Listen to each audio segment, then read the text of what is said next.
জিদ্দার Facebook থেকে একটা আমি জিদ্দার এই বুমেরাংয়ের একটা আপডেট দেখলাম।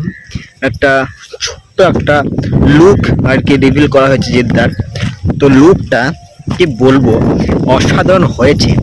আর বুমেরাংয়ের যে মানে ব্যাক সাইড থেকে জিদ্দাকে দেখানো হয়েছে সেটা কিন্তু খুব সুন্দর লেগেছে, আমাকে খারাপ লাগেনি, খুবই সুন্দর লেগেছে। আর জিদ্দার লুক একদমই ভালো। সেটা তো টলিউডের কিং, জিদ্দা তো টলিউডের কিং, তাই না? তো আশা করি জিদ্দার এই মুভিটা খুবই ভালো হবে।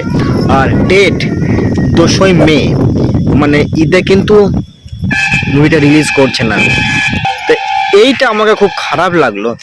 জিদ্দা মানেই তো ঈদ, আর ঈদ মানেই জিদ্দা।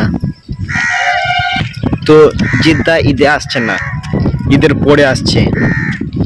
এটা খুব আমাকে খারাপ লেগেছে। আশা করি জিদ্দার এই মুভিটা হিট হবে। শাকিব খানের একটা মুভি আসছে, মুভিটার নাম দরদ। সেই দরদ মুভির একটা পোস্টার রিলিজ করা হয়েছে। পোস্টারটা খুব সুন্দর লাগলো, খারাপ লাগেনি। আর শাকিব খানের রক্তাক্ত অবস্থাতে দেখানো যাচ্ছে, শাকিব খানের দেখানো হচ্ছে রক্তাক্ত অবস্থায় আছে।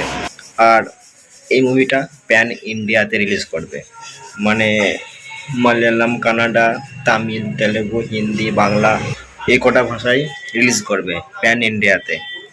তো বাংলাদেশের মানে বিশাল বড় একটা অ্যাচিভমেন্ট হতে পারে এটা। বাংলাদেশের বিশাল বড় একটা অ্যাচিভমেন্ট হচ্ছে দরদ মুভিটা প্যান ইন্ডিয়াতে রিলিজ করছে, এটাই। আর দরদের পোস্টারটা আমার খুব সুন্দর লেগেছে, খারাপ লাগেনি।